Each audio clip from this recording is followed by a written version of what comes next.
Wesley Snaido fueled a football awakening like few others. We all have our football memories. As fans, we cherish them. We need them, whether they're good or bad.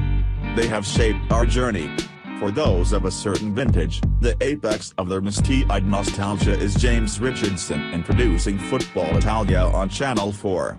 For others, it's Ole Gunnar Solskjaer sending a close-range shot into the roof of the net to clinch Manchester United's historic treble. Then there is that Sergio Aguero goal. Or Zinedine Zidane saying goodnight to Marco Materazzi, and being hailed as a French hero as a result. Memories, as in any part of life, they inform our opinion of the beautiful game. Here's one of mine. It's July 2, 2010. In the heart of Amsterdam, thousands descend upon Museumplein, a charming square in the cultural hub of the city. Here, you can find the Rijksmuseum, the Van Gogh Museum and the Concertgebouw within a stone's throw of each other. It's perfect for a Sunday afternoon mosey. There's usually a mix of coffee, family time and ambience. There's also the art. My first time seeing the Dutch masters was memorable. I'd never really appreciated art, but I was dumbfounded by the sheer size and grandeur of those paintings. If you go, I challenge you to not marvel at the ratification of the Treaty of Munster, a 17th-century masterpiece depicting the signing of the treaty which ended the Netherlands' 8-year struggle with Spain. The portraits of 77 men came from the meticulous vision of Gerard Terborch, and truly is something. On that stiflingly hot Friday afternoon, though, a sea of orange came to Museumplein for a different type of artist. They came to see Bert van Marwijk's Orange in the World Cup quarter-final. Their opponents were footballing artists, too. Usually clad in that unmistakable canary yellow, Brazil were the blue-shirted immovable object to an irresistible orange force. There was Argent Robin, a twisting provocateur on the wing. There was Robin van Persie, the elegant predator leading the line. The Seleção had their fair share of talent, too, in the form of the dribbling dynamo Robin Kaga, the playmaking whiz whose ingenuity could change a game in an instant.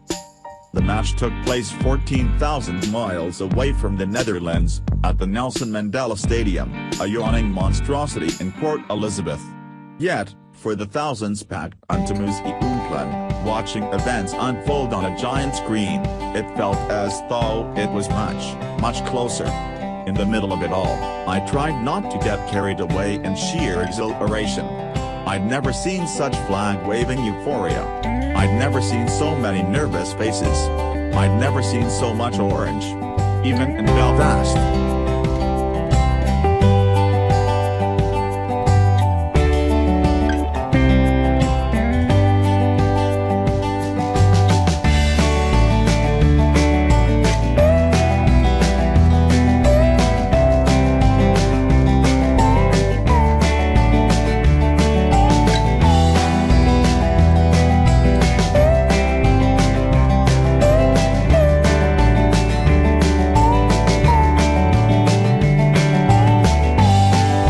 Kickoff loomed, I felt the Heineken sinking individual to my right take a tense turn.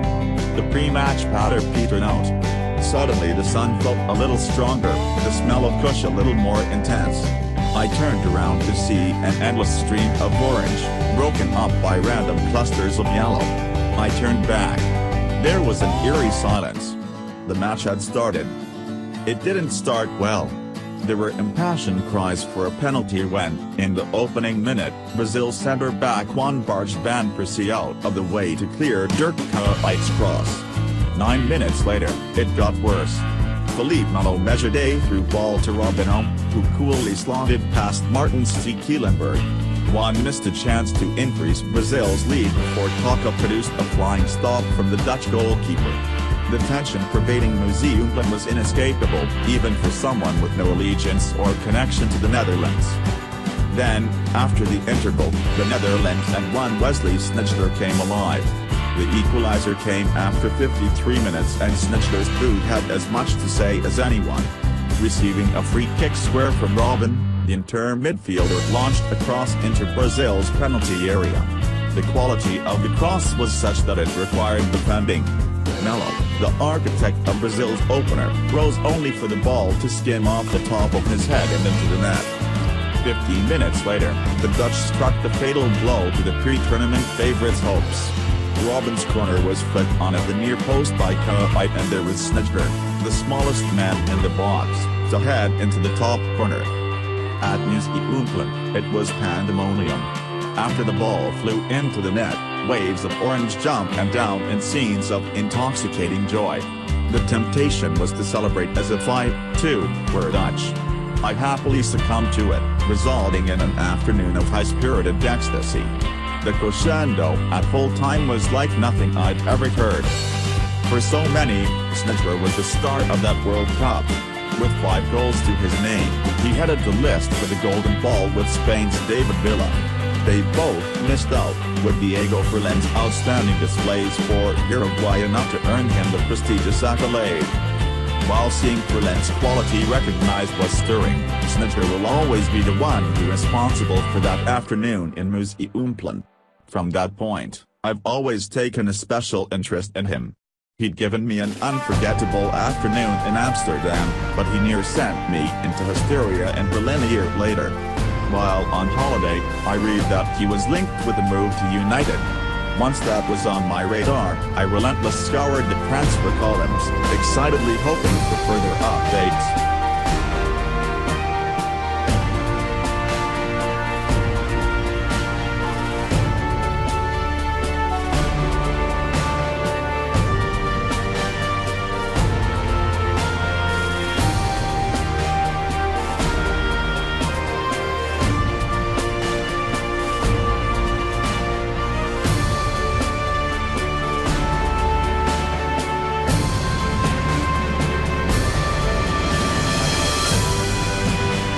The headline I'd been waiting for never came, and, as the new season approached, word filtered through major news outlets that United had given up hope of signing him.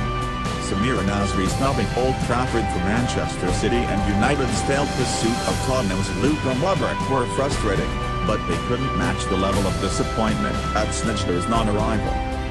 He eventually left Inter in January 2013, but joined Galatasaray. At 28, he still had time to become a Premier League star, or try to find redemption in Spain. Instead he chose Turkey, and while his public refusal to take a pay cut at the San Siro before agreeing to a lucrative contract with Gala makes it easy to raise an eyebrow at such a career move, the path he forged in Istanbul was one of success. During his 4.5 years at the Turk Telekom Arena, there were flashes of trademark brilliance. His goal to send Galatasaray through to the Champions League knockout round at the expense of Juventus was a touch of class, killing Didier Drogba's knockdown with one touch before finding the corner with his second. With Inter occupying a special place in his heart, sending the old lady crashing out was particularly satisfying for him. It's easy to drill at the flickers of technical genius, but snaido's career in Turkey was far from blemish-free. There were constant questions over his fitness. At times, he went missing. The technique was always there, but perhaps the appetite was not. Plagued by fitness issues, Netherlands boss Louis van Gaal said he was surprised to see snaido show up to the 2014 World Cup still in shape. Van Gaal, who took over from Van Marwijk in 2012, told journalists in August 2013 that snaido needed to regain his fitness before being assured of a place at the World Cup in Brazil. Van Gaal's 4-3-3 saw plenty of game time for Jordi Clacy, Jorginho Wijnaldum and Rafael van der Vaart. However, when an injury ruled Kevin Strootman out of the tournament, snaido was the one who stepped up to earn his place in Van Gaal's rejigged 5-3-2 system. After clinching maximum points in a group containing Spain, Chile, and Australia, snaido excelled in the last 16 against Mexico. Trailing 1-0, the midfielder produced an unanswerable strike to equalize in the 88th minute, the ball screaming past the keeper Guillermo Ochoa and into the bottom corner. In the 94th minute, Klaus-Jan Huntelaar scored a nerveless penalty to advance to the quarter-final. but it was Snijder's that aim that gave Netherlands hope and forward to Lezze, just like it had 4 years earlier in Port Elizabeth. Unfortunately, his goal came after 87 minutes of relative anonymity. Although he once again proved his mettle in stepping up at the crucial moment, his influence over 90 minutes was noticeably weaker.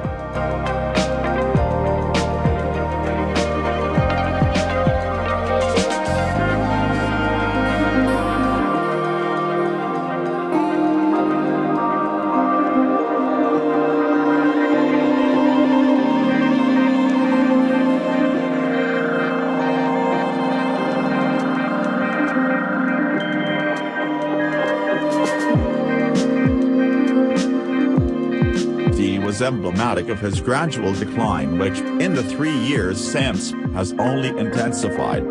There are still arbitrary moments, but he has often looked a pensive shadow of his former self, a mercurial bowler falling out of love with the game and toiling to unlock defenses when it once came so freely. It leaves us with the memory of the best Snijder, the languid but devastating creator who struggled when he lost a mentor and a leader in Jose Mourinho. You feel as though he didn't receive the same level of attention from Rafa Benitez, the Portuguese's successor at Inter, or Van Gaal, or any of his several coaches at Galatasaray, including Fatih Terim, Roberto Mancini, and Cesar Prandi. Perhaps one of Dick Advocaat's most significant acts as Netherlands manager in what has been a hellish period for Dutch football was to drop Snijder. It happened one night in September. At 33, Snijder was informed by the veteran tactician that he had to play his way into the nice team before he could do the same for his country. For Snijder, it either did or did not lead to a week of intense soul-searching. With him, it could be either. Once the supreme technician in a Dutch golden era, his career is now petering out. In a transfer window that saw Neymar move to Paris Saint-Germain and Leonardo Bonucci make a controversial switch from Juventus to AC Milan, Snijder's next move, from Galatasaray to Nice, flew somewhat under the radar. Unfortunately, it's a measure of his fading relevance in European football. Whereas he was once a stalwart of transfer speculation, his latest move was a mere footnote on the epic business that took place in the summer. But we still remember Snijder as one of the most revered midfielders of his generation. After a strangely unfulfilling 2-year stint at Real Madrid, an environment where Snijder's creativity should shine through, Mourinho did everything in his power to sign him for Inter in 2009. From there, Snijder grew to become one of the most effective playmakers on the planet, reveling in the lone creator's role as the narrator. He clinched a historic treble and perhaps Mourinho's crowning achievement. Then, just weeks after guiding the Italian giants to European supremacy, it was that stunning South African adventure. And, while Van Marwijk's team ultimately finished runners-up to an Italian Super Bowl Spain, Snijder had an outstanding individual tournament to add to his Coppa Italia, Serie A and Champions League titles in the space of the whirlwind 67 days.